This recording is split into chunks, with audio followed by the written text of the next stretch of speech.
Olivia Foster's thumb hovered over the send button, her resignation letter composed in a blur of frustration and tears, addressed to the contact simply labeled boss in her phone, and she pressed it without a second thought, unaware that she had just sent her carefully worded goodbye to Harrison Lawson, the billionaire owner of the entire museum chain, not David Pierce, her actual supervisor at the Metropolitan Natural History Museum. Her phone rang exactly 47 seconds later. The name on the screen made her stomach drop through the floor. Harrison Lawson. She stared at it frozen as her roommate Melissa poked her head into the kitchen.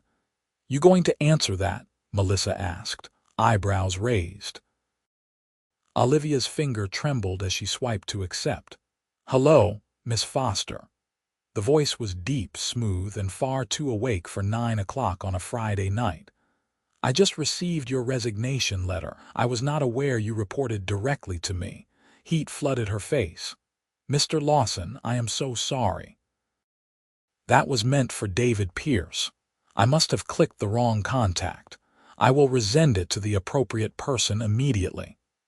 Before you do that, I would like to understand why one of our senior exhibit coordinators is leaving. Your file indicates exemplary performance reviews." Olivia sank into a chair, processing the fact that Harrison Lawson, a man she had only seen in photographs and from a distance during his rare museum visits, not only knew who she was but had apparently pulled up her file in less than a minute. "It is a personal decision, Mr. Lawson. Nothing to do with the museum itself. That resignation letter mentioned feeling undervalued and overlooked for advancement." His tone shifted, becoming less formal. "That sounds precisely like it has to do with the museum." She closed her eyes, remembering the passionate paragraphs she had typed. God, what had she written?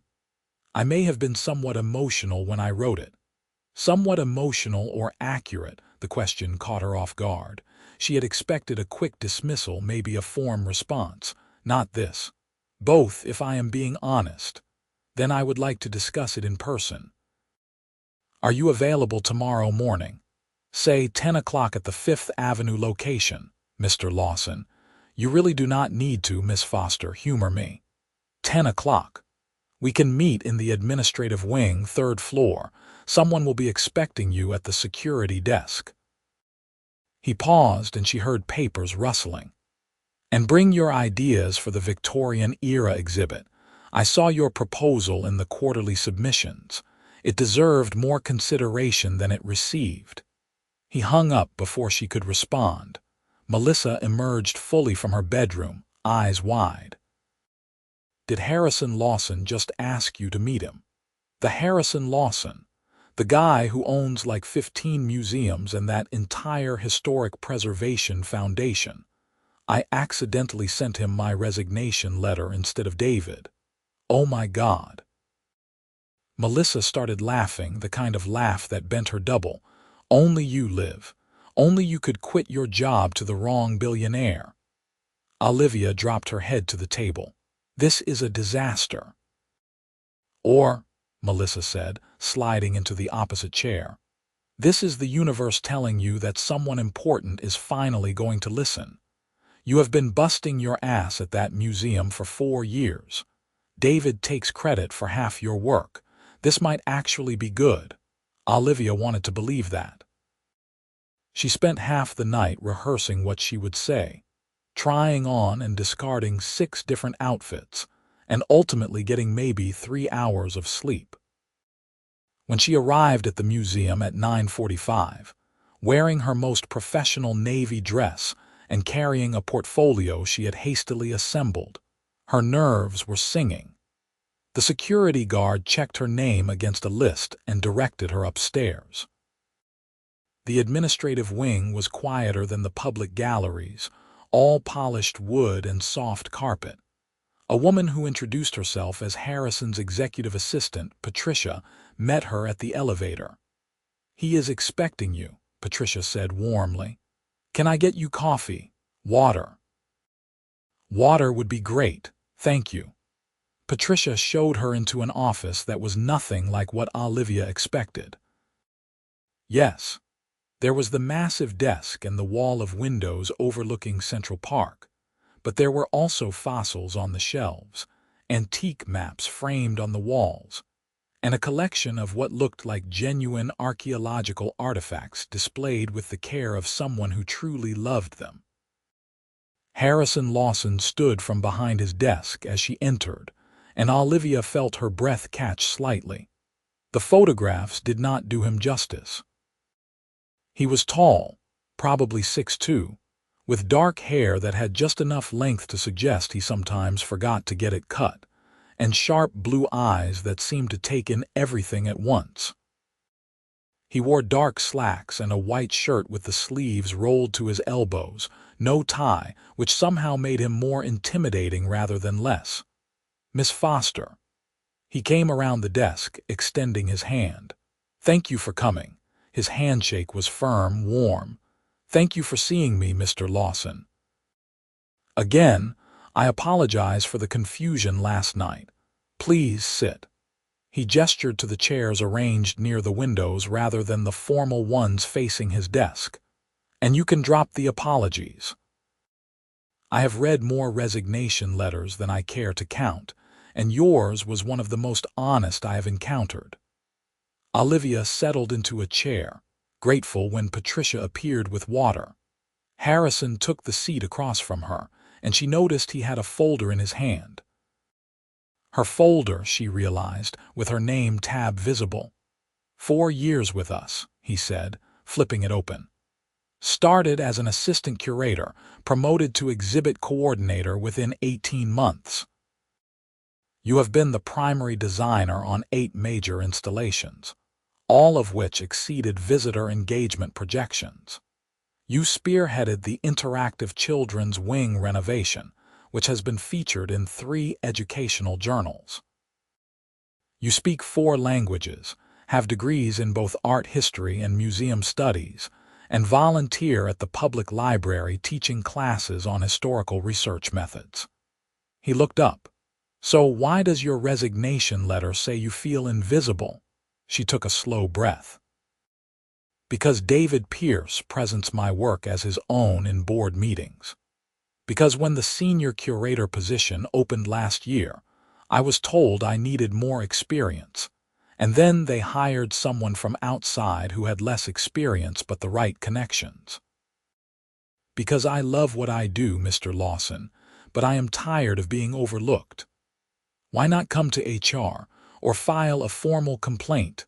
I did. Twice. I was told David was my direct supervisor and had the right to represent department work as he saw fit. As for the promotion, I was told hiring decisions were above my pay grade." Harrison's jaw tightened slightly. "Who told you that?" "It does not matter now. I have already accepted a position at the Whitmore Gallery downtown. Smaller institution, but they are giving me full creative control over their permanent collection redesign. When do you start?" 2 weeks. He was quiet for a moment, his fingers drumming once on the arm of his chair. "What would it take for you to reconsider?" Olivia blinked. "I'm sorry. The Whitmore is a fine institution, but it does not have our resources, our reach, or our reputation. If we had appreciated your talents properly from the start, you never would have looked elsewhere." He leaned forward slightly. "So I am asking what it would take to keep you." She had not expected this, any of this. "Mr. Lawson, I appreciate the gesture, but I am not making a gesture, I am making a business decision." His eyes held hers, intense and absolutely serious. "I inherited this museum chain from my grandfather. He taught me that institutions are only as good as the people who care about them. You clearly care, so tell me what you want." The directness of it unlocked something in her. "I want autonomy. I want to design exhibits that matter, not just crowd pleasers for the gift shop. I want recognition for my work, and a path to advancement that does not require me to wait for someone else to fail." And I want to work with people who see museums as more than just buildings full of old things. I want to work with people who understand that we are teaching people to fall in love with history." She stopped, suddenly aware she had been gesturing emphatically with her hands. But Harrison was leaning back in his chair, and something that might have been a smile was tugging at the corner of his mouth. "The senior curator position just opened again. Thomas Brennan is retiring at the end of the month, earlier than planned. Health issues." Harrison set down her folder. "The salary is $90,000, plus full benefits and a research budget. You would oversee a team of 6 and have final approval on 4 major exhibits per year." "Interested?" Olivia's heart hammered. "That is the position I applied for last year, and you should have gotten it then. My mistake was trusting middle management to handle personnel decisions without oversight." He stood, moving to his desk to retrieve a document. "This is a formal offer letter. Take the weekend to review it. If you have questions or want to negotiate terms, call me directly." He handed her a business card with a handwritten number on the back. "That is my cell. I mean it, call me, not HR, not Patricia." She looked down at the card, then up at him. "Why are you doing this?" "Because I read your Victorian-era exhibit proposal last night. The one David rejected as too ambitious." Harrison's expression softened. "It was brilliant, Miss Foster. The kind of work that reminds people why museums matter. I would be an idiot to let you walk away." Olivia left the museum in a daze, the offer letter and business card tucked carefully in her portfolio. She called Melissa from a bench in Central Park, needing to say it all out loud to make it real. "He offered you how much?" Melissa shrieked into the phone. "Liv, that is a $30,000 raise, I know. I cannot believe this is happening. Are you going to take it?" Olivia watched a family walk past, their daughter clutching a stuffed dinosaur from the museum gift shop. "I think I am. Is that crazy? Yesterday I was so sure about leaving." "Yesterday you thought no one there valued you. Today you found out the owner of the entire company does." Melissa's tone gentled. "This is what you have been working for. Do not let fear talk you out of it." She spent the weekend reading the offer letter so many times she memorized it. Monday morning she called the number on the card. Harrison answered on the second ring. "Lawson. Mr. Lawson, this is Olivia Foster. I would like to accept your offer." "Excellent. Can you start Monday?" "I need to give the Whitmore Gallery notice. Would 2 weeks be acceptable?" "Of course. I will have HR process everything, and Miss Foster, welcome to the team. The real team this time." She heard the smile in his voice and found herself smiling back. "Thank you, Mr. Lawson. If we are going to be working together, you should call me Harrison." The informality startled her. "Then you should call me Olivia." "Olivia," he repeated, like he was testing how it sounded. "I will see you in 2 weeks." Those 2 weeks crawled by. She apologized profusely to the Whitmore's director, who was disappointed but understanding. She worked her notice at the museum, feeling strange knowing everything was about to change. David tried to talk to her twice, but she kept the conversations brief and professional. She did not owe him explanations. Her first day in the new role, Patricia gave her a tour of the senior curator offices and introduced her to her new team. They seemed cautiously optimistic, clearly aware of the drama with David but willing to give her a chance. Olivia spent the morning in meetings, the afternoon reviewing current exhibit schedules, and was so absorbed in work that she did not notice the time until someone knocked on her open door. Harrison stood there, still in that same uniform of dark slacks and rolled shirt sleeves. "Surviving your first day," she glanced at her computer clock and winced. "It is 7:30. I did not realize. Happens to the best of us." He stepped into her office, looking around at the boxes she had not yet unpacked. "I wanted to check in, see if you needed anything." "Just more hours in the day." She gestured at the stacks of files on her desk. I had no idea how much work Thomas was managing. No wonder he retired early. He was good at delegation. You will learn. Harrison picked up a framed photo she had set on her bookshelf, her and her sister at the Louvre 3 years ago. Paris, study abroad program during my master's degree. Best 6 months of my life. The Louvre is extraordinary. He set the photo down carefully. Though I have always been partial to the Musée d'Orsay myself. The Impressionist collection there is unmatched, Olivia agreed, then caught herself. Sorry, I could talk about museums all night. Occupational hazard. Not a hazard from where I am standing. Harrison's expression was unreadable. Have you eaten? I was about to order dinner since I will be here another few hours anyway. You are welcome to join me.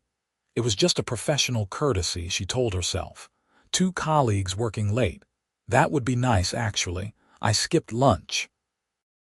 They ended up in his office with Thai food spread across his coffee table, talking about everything from exhibit design philosophy to the challenges of making ancient history feel relevant to modern audiences.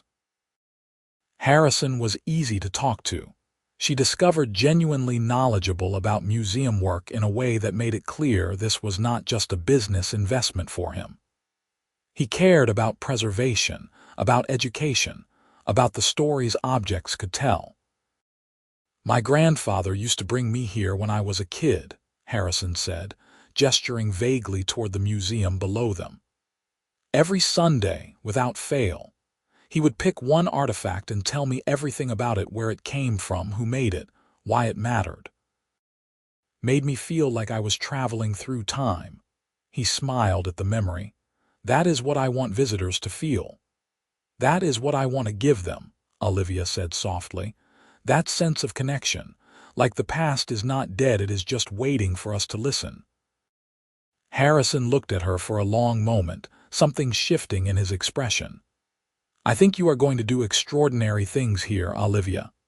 The way he said her name made her pulse skip, but she pushed the feeling aside. He was her boss. Her boss's boss, technically. This was professional. Friendly, but professional. Except it kept happening. They fell into a pattern over the following weeks. Harrison would stop by her office to discuss projects, and the conversations would stretch long past their intended scope. He invited her to donor meetings, saying her perspective was valuable, and afterward they would debrief over coffee. When she worked late, he often did too, and they developed an unspoken routine of sharing dinner and swapping stories about museum disasters and triumphs. You have to understand, Harrison said one evening, laughing at a memory. I was 12 years old and convinced I could improve the dinosaur exhibit by rearranging the bones. My grandfather found me in the paleontology wing at midnight with a stepladder. Olivia nearly choked on her wine. Please tell me you did not actually move anything. I got one femur 6 inches to the left before security caught me. Grandfather made me volunteer in the fossil preparation lab for an entire summer as punishment. Best summer of my life, actually. Taught me more than any classroom ever did. She loved these glimpses of him, the person beneath the Billionaire museum owner. He was funny, self-deprecating, passionate about preservation in a way that matched her own intensity. And yes, she was aware of the way her heart beat faster when he smiled at her, the way she looked forward to their conversations more than she probably should. But she was careful. So was he. They maintained professional boundaries, even as the ease between them grew into something that felt like friendship, or maybe the edge of something more that neither of them was willing to name. 2 months into her new position, Olivia unveiled her Victorian-era exhibit. She had thrown herself into it, working with her team to create an immersive experience that transported visitors into the daily life of the period. There were interactive elements, personal stories woven throughout, artifacts displayed in context, rather than behind sterile glass. It was everything she had envisioned. The opening night gala was packed with donors, press, and museum enthusiasts. Olivia wore a deep green dress that Melissa had insisted she buy, her hair swept up, trying not to let her nerves show as she gave tours and answered questions. The response was overwhelmingly positive. People lingered, engaged, asked for more. Harrison found her near the end of the evening, standing in front of a recreation of a Victorian parlor. "You did it," he said quietly. She turned, finding him watching her with an expression that made her breath catch. Pride, yes, but something warmer underneath. "We did it. The team was incredible. The team executed your vision.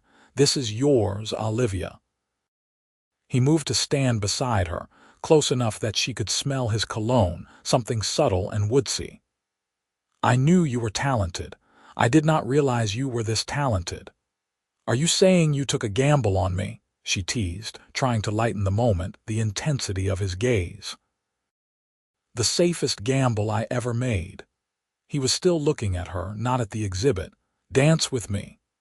"What?" He gestured toward the main hall where a string quartet played and couples swayed. "It is a gala. There is dancing. Dance with me." Her heart hammered. "Harrison, I do not think one dance, Olivia, to celebrate your success." She should say no. This was crossing a line they had both been so careful to respect. But the way he was looking at her, the way her name sounded in his voice, made her throw caution aside. "One dance," she agreed. He led her to the floor, one hand settling at her waist, the other taking hers. They moved together easily, naturally, and Olivia was acutely aware of every point of contact between them. "You are full of surprises," she said. "Museum ownership, historical preservation, and ballroom dancing." "My mother insisted, said no grandson of hers would be socially incompetent." His thumb traced a small circle on her waist, probably unconscious, definitely distracting. "I hated the lessons at the time. Right now I am grateful for them. Right now. Right now I have an excellent excuse to be this close to you." The honesty of it stole her breath. "Harrison, I know. I know all the reasons this is complicated." He held her gaze, not shying away. "You work for me. There is a power dynamic. It could make everything awkward if it went wrong. I have been listing those reasons to myself for 2 months now. And I am tired of pretending I do not look forward to seeing you every day, that I do not find excuses to stop by your office, that I do not think about you when I should be thinking about acquisition budgets and board meetings." His hand tightened slightly on hers. "Tell me I am alone in this and I will step back. We will keep everything professional. But if there is any chance you feel even a fraction of what I feel, I need to know." The music swelled around them. Olivia's throat felt tight. "You are not alone in it." Something fierce and bright flashed in his eyes. "Then have dinner with me. Not working late and ordering take-out dinner. A real dinner. A date. What about the power dynamic, the complications? We will figure it out. We are both smart people, Olivia. If we want this, we will find a way to do it right." He paused. "Do you want this?" She thought of all the reasons she should say no. The risk to her career. The potential for gossip. The fact that if it ended badly, she would probably have to leave a job she loved. But then she thought of Harrison's laugh, the way he listened when she talked about her work, how safe and seen she felt around him. The way her heart was pounding right now, the certainty in her chest that this mattered. "Yes," she said, "I want this." His smile was like sunrise. "Tomorrow night, 7 o'clock, I will pick you up. You do not know where I live. I have your employee file, remember?" At her look, he laughed. "I am joking. I will ask Patricia. Or you could just tell me." She told him, and the next night, promptly at 7, he arrived at her apartment building in dark jeans and a leather jacket that made him look unfairly attractive. Melissa caught a glimpse of him through the peephole and made exaggerated faces at Olivia that nearly made her lose her composure. "You look beautiful," Harrison said when she opened the door, taking in her burgundy dress. "You look different without the work uniform," she replied. "Good different." He took her to a small Italian restaurant in the village, the kind of place with checkered tablecloths and candles in wine bottles, where the owner greeted Harrison by name and showed them to a corner table. "You come here often?" Olivia asked, amused. "My grandfather used to bring my grandmother here every Friday for 40 years. After he died, I tried to keep up the tradition, at least occasionally. Seemed wrong to let it fade." He ordered wine, then settled back in his chair. "But I have never brought anyone else here before." This felt important enough. The evening unfolded like the best kind of dream. They talked about everything: childhoods and families, dreams and failures, the moments that shaped them. Harrison told her about the pressure of inheriting his grandfather's legacy, the expectation that he would care about museums as much as the old man had, and his relief when he discovered he genuinely did. Olivia told him about growing up with a single mom who worked 2 jobs to put her and her sister through school, about falling in love with history during a 4th-grade field trip to a local museum, about the teacher who told her that girls like her did not become curators. "I hope you sent that teacher a copy of your credentials," Harrison said, anger flickering in his eyes. "Better. I sent her an invitation to the Victorian exhibit opening. She came, actually, apologized for what she said." Olivia smiled at the memory. "Told me I proved her wrong." "You proved everyone wrong who ever underestimated you." He reached across the table, his fingers brushing hers. "I am constantly amazed by you." She turned her hand over, lacing their fingers together. "You know what amazes me? That you could have done anything with your life. You are a billionaire, Harrison. You could travel, invest in tech startups, buy sports teams.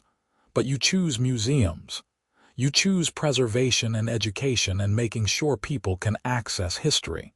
That matters." "It is the only thing that has ever felt like mine," he admitted.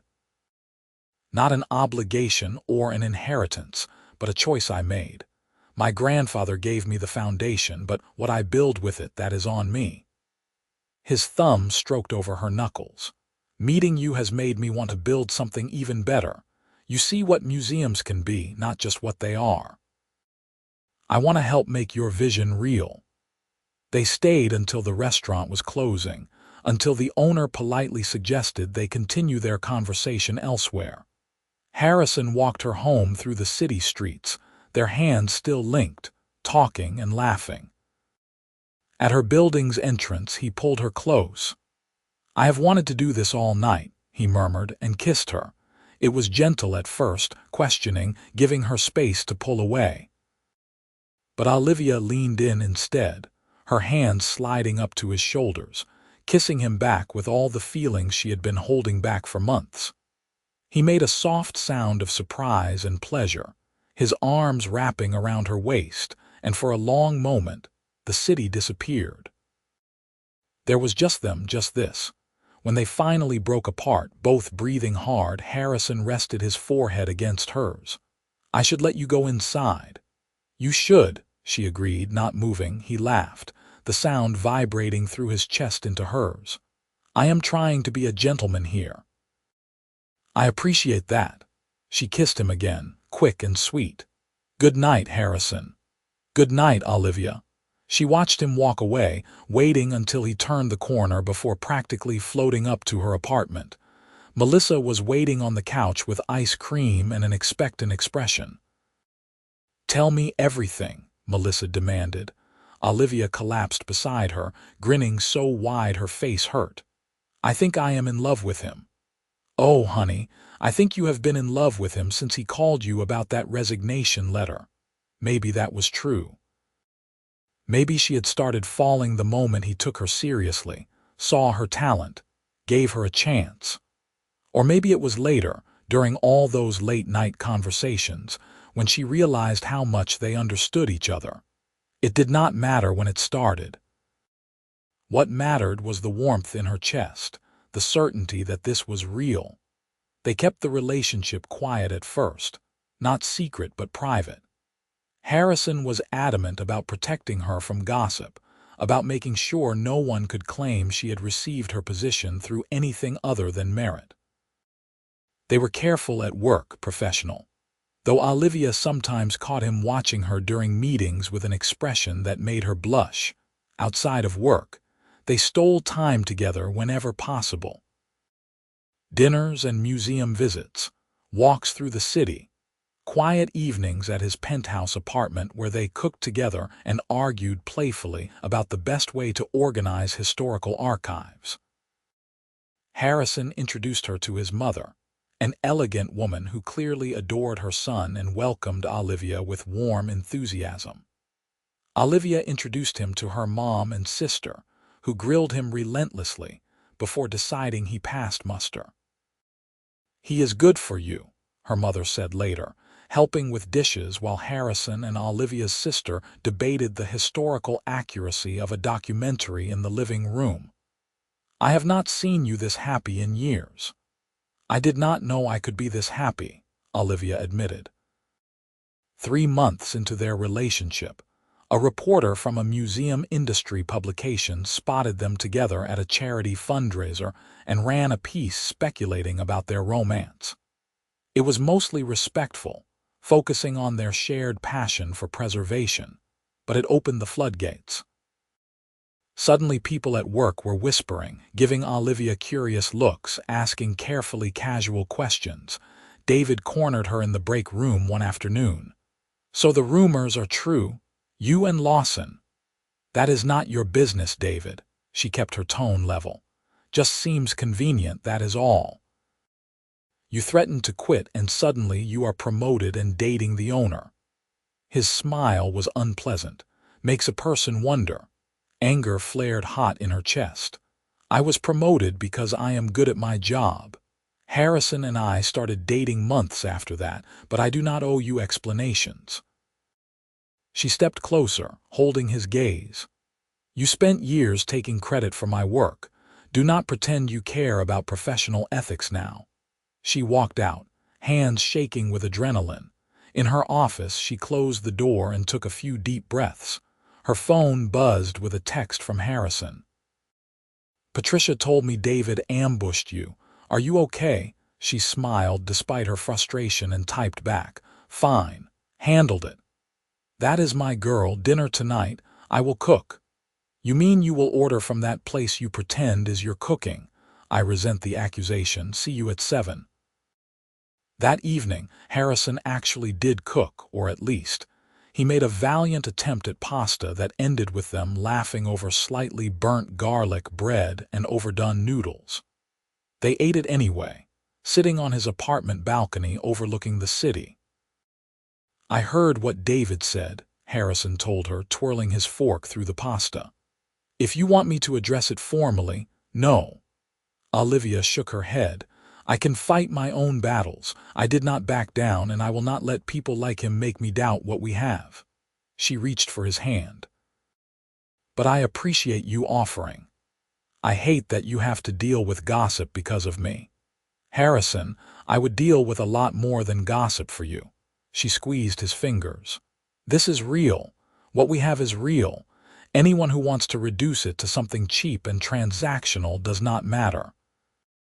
He pulled her chair closer to his, cupping her face with his free hand. "I love you," he said, the words spilling out like he could not hold them back anymore. "I know it is fast, and maybe I should have waited to tell you, but I cannot keep it in anymore. I love you, Olivia. You are the best thing that has ever happened to me." Tears pricked at her eyes, the good kind. "I love you too, so much it scares me sometimes." He kissed her then, deep and tender, and Olivia felt something settle into place in her chest. This was home. He was home. The gossip eventually died down as people found other things to whisper about, and as Olivia continued to excel at her job in ways that made it clear she had earned her position. She led 2 more major exhibit projects that year, both receiving critical acclaim. Harrison supported her from behind the scenes, offering resources and backing but never interfering with her creative decisions. He trusted her vision, and that trust meant everything. A year into their relationship, Harrison took her to Paris. He claimed it was for a conference on international museum collaboration, which was technically true, but he also built in 4 days of vacation time. They visited the Louvre and the Musée d'Orsay, wandering galleries hand in hand, discussing art and history and stealing kisses in quiet corners. They ate at sidewalk cafes, got lost in the Marais, watched sunset from the steps of Sacré-Cœur. On their last evening, Harrison took her to dinner at a restaurant with a view of the Eiffel Tower. They were lingering over dessert and wine when he reached into his jacket pocket. "I had a whole speech planned," he said, his voice slightly unsteady. "Something eloquent about history and artifacts and preservation, but the truth is simpler than that." He opened a small velvet box, revealing a vintage ring with a sapphire surrounded by diamonds. "My grandmother's ring. My grandfather gave it to her after 5 months of dating because he said, when you know, you know. I know, Olivia. You are my future, my partner, my favorite person in the entire world. Will you marry me?" Olivia's vision blurred with tears. "Yes, God, yes." He slipped the ring on her finger with shaking hands, then stood and pulled her into his arms, kissing her as the people around them applauded. She laughed against his mouth, deliriously happy, barely able to process that this was her life now. They called their families from the hotel room that night, giddy and talking over each other. Her mother cried happy tears. His mother said she had known from the moment she met Olivia that this was coming. Her sister demanded to be maid of honor. They fell asleep tangled together, Olivia's hand resting on Harrison's chest so she could catch the light on her ring, still half convinced she was dreaming. The wedding planning was surprisingly easy, mostly because neither of them wanted a huge production. They chose a small ceremony at the museum, in the gallery where they had first danced, with just family and close friends. Olivia wore a simple ivory dress, her hair down in soft waves. Harrison wore a dark suit and looked at her like she was the only person in the world. "You have made me believe in happy endings," he said in his vows, his voice thick with emotion. "Every day with you feels like discovering something precious that I thought was lost. I promise to spend the rest of my life making sure you feel as loved and valued as you make me feel. You are my history, my present, and my future." Olivia's own vows were barely intelligible through her tears, but she managed to choke out the important parts. "You saw me when I felt invisible. You believed in me when I had stopped believing in myself. You have given me partnership and passion, and a love I never thought I would find. I promise to build something beautiful with you, to preserve what matters, and to never stop falling for you." They honeymooned in Greece, exploring archaeological sites and soaking in the history. Harrison indulged Olivia's enthusiasm for ancient artifacts, following her through ruins while she explained the significance of everything they saw. She loved watching him light up over discoveries, the way he engaged with the world around him. They made love under stars older than civilization, talked about the future they would build together, and returned home deeply tanned and even more deeply happy. Married life suited them. They moved into a brownstone with space for both of them to work from home when needed, close enough to the museum that they could walk on nice days. They hosted dinners for friends, spent weekends exploring new exhibits at other institutions, and fell into routines that felt comfortable without being boring. Harrison still brought her coffee in the morning exactly how she liked it. Olivia still left him little notes in his briefcase when he traveled. They still made each other laugh, still challenged each other intellectually, still found excuses to touch whenever possible. At work, they maintained professional boundaries, but everyone knew they were married and no one questioned Olivia's qualifications anymore. She had proven herself 10 times over. 2 years after their wedding, Harrison appointed her as the museum director for the flagship location, the biggest promotion possible. She accepted with joy and a touch of terror at the responsibility. "You can do this," Harrison assured her the night before she officially started. "You were born to do this." "I am going to make so many changes," she warned him. "More interactive exhibits, more community outreach, more diversity in what we collect and how we present it. Good. Shake things up. Make my grandfather's legacy even better than he left it." He pulled her close on the couch, kissing her temple. "I trust you completely." She did make changes, lots of them. The museum flourished under her direction, becoming known for innovative exhibits and educational programs. Attendance grew. Donations increased. They expanded to include more underrepresented histories, more voices that had been ignored by traditional institutions. It was hard work, sometimes frustrating work, but it was work that mattered. On their 5th wedding anniversary, Olivia found out she was pregnant.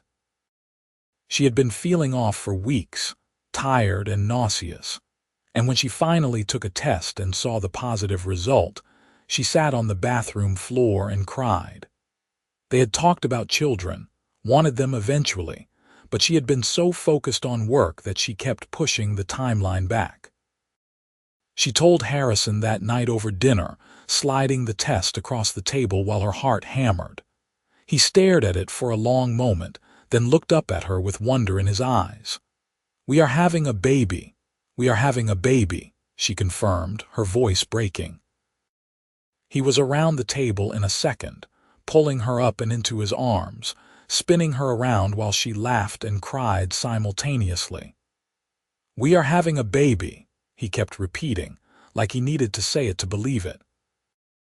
The pregnancy was harder than she expected. The nausea lasted well into the 2nd trimester, and she was exhausted constantly.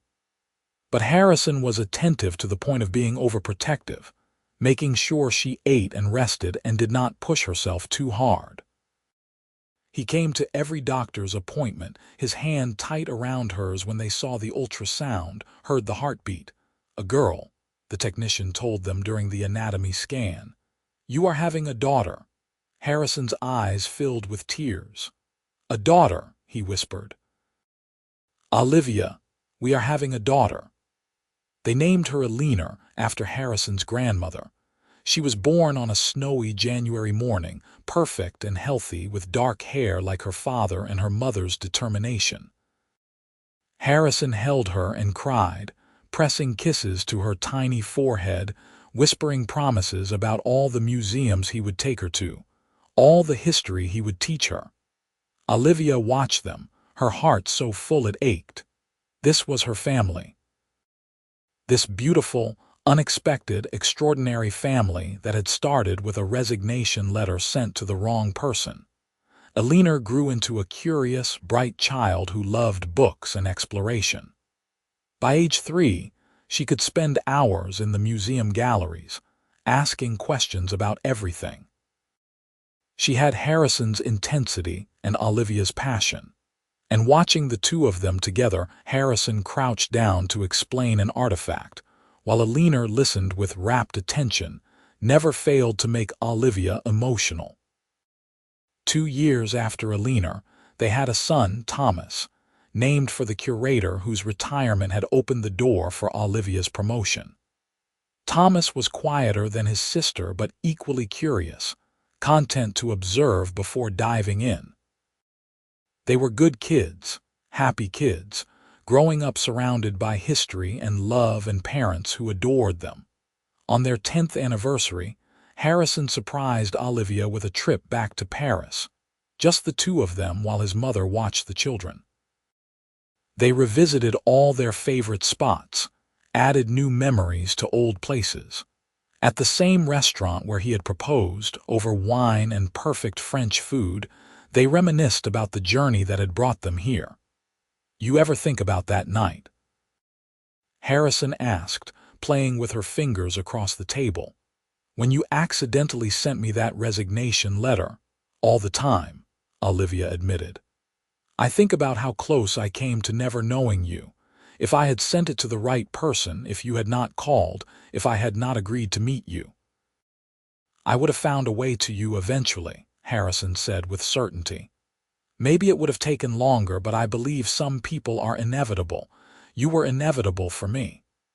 "That is incredibly romantic for a museum director," she teased. "Museum owner," he corrected. "You are the museum director. I just sign the checks and stay out of your way.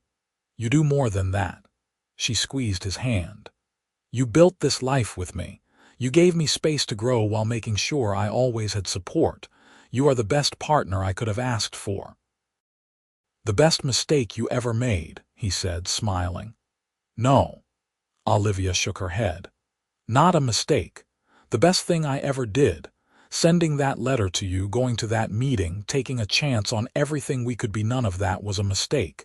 It was fate or destiny or just dumb luck. But it brought me you, and I would not change a single thing." He raised his glass. "To dumb luck, then." "To dumb luck," she echoed, clinking her glass against his. "And to another 10 years and 10 after that and forever." They kissed across the table, the Eiffel Tower sparkling in the background. Two people who had found each other against the odds and built something real and lasting. When they returned home, Eleanor and Thomas tackled them with hugs, and Olivia looked around at her family, her life, and felt nothing but gratitude. Years later, when Eleanor was in college studying museum conservation and Thomas was in high school debating between archaeology and architecture, Harrison and Olivia sat in the museum gallery where they had first danced. It was late, after hours, just the two of them in the quiet space. "We should put up a plaque," Harrison joked. "Here is where the museum owner convinced the director to take a chance on him." "I think the story works better the other way around," Olivia countered. "Here is where the director convinced the owner she was worth the risk. You were never a risk."